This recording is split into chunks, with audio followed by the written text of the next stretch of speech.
Blessed day, brethren, this is your pastor and preacher once again, inviting you na samahan po ako sa pag-aaral po ng salita po ng Panginoon. Kasama po ng invitation na ito, kung hindi pa po kayo nakapag-subscribe sa akin pong channel, please do so.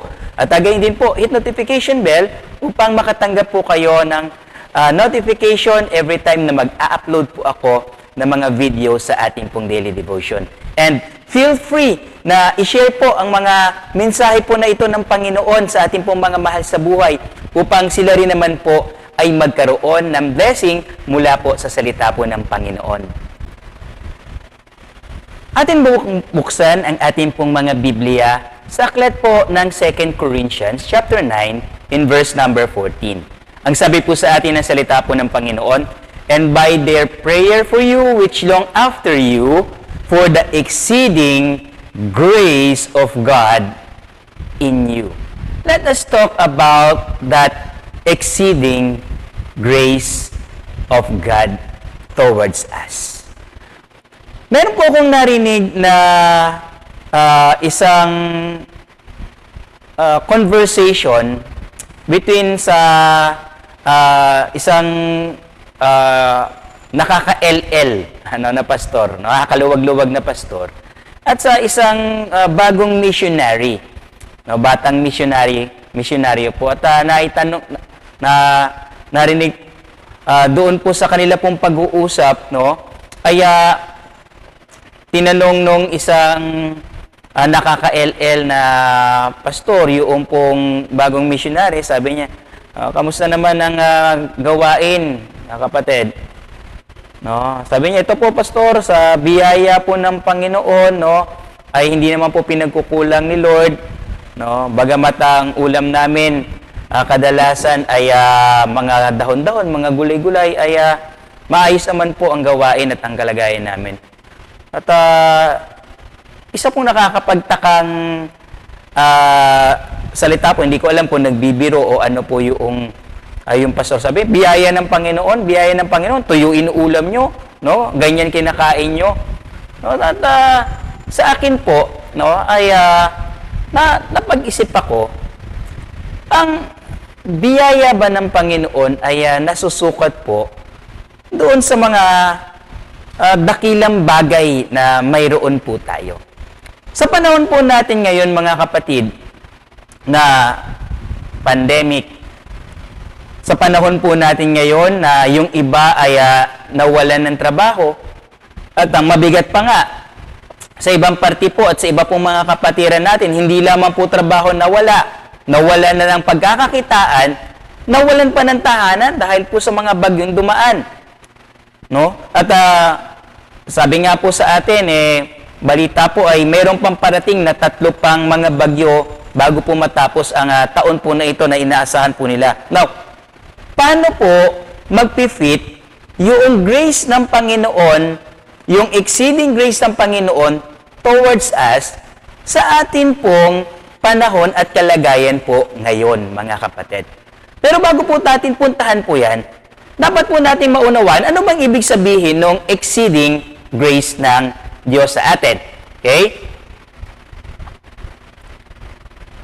Sabi po sa atin ng 2 Corinthians chapter 9 verse number 14, there is a grace. Ano po ba ibig sabihin po ng grace? Sa theological term, it is an unmerited favor. In layman's term, it is receiving what we deserve. It is receiving, rather, what we do not deserve. That's the right word. Receiving what we do not deserve. Merong ibinibigay ang Panginoon sa atin na hindi naman tayo karapat-dapat na tumanggap po nito. Okay? At pag pinag-aralan naman natin po, hindi lamang po grace ang binigay po sa atin ng Panginoon, it is exceeding grace of God. Okay? Ang sabi po sa atin, ibig sabihin po ng exceeding grace is receiving more of what we do not deserve. We are not just receiving what we do not deserve, we are receiving more of what we do not deserve. The grace of God, mga kapatid, ay makikita po sa atin pong kaligtasan. Natanggap po natin yung pong biyaya ng kaligtasan mula sa Diyos, no? Na hindi po tayo karapat-dapat. No? Tayo po ay mga makasalanan at ang sabi po ng Biblia ay patuloy po na tumatalikod sa Panginoon. Pero sa biyaya ng Diyos, no, tayo ay kumilos siya sa ating pong buhay at tayo ay nagkaroon ng pananampalataya na unawaan po natin na ang Panginoong Yesus ang nag-iisang daan sa kaligtasan. No, yun po yung biyaya po ng Panginoon sa atin. But God's grace is not just grace in itself, it is an exceeding kind of grace. It is receiving of what we do not deserve. No? Okay? And it is exceeding, no? This grace is exceeding because of three things na gusto ko pong makita po natin. No, yung biyaya ng Panginoon, na exceeding po ito, first, because ito po ay hindi nagpa-falter, it does not falter or it does not weaken.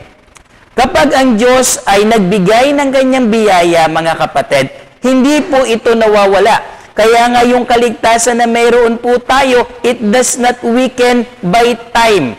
Yung kaligtasan na mayroon po tayo at yung kaligtasan na ibinigay noon ng Panginoon, hanggang ngayon, ito'y effective pa rin. No? Yung biyaya ng Diyos sa atin ay effective pa rin para sa ating family. It does not falter, mga kapatid. No? Kapag ang Diyos ang nagbigay ng biyaya, na ang kanyang biyaya ay hindi humihina. No? It does not falter, it does not weaken, it does not change by time.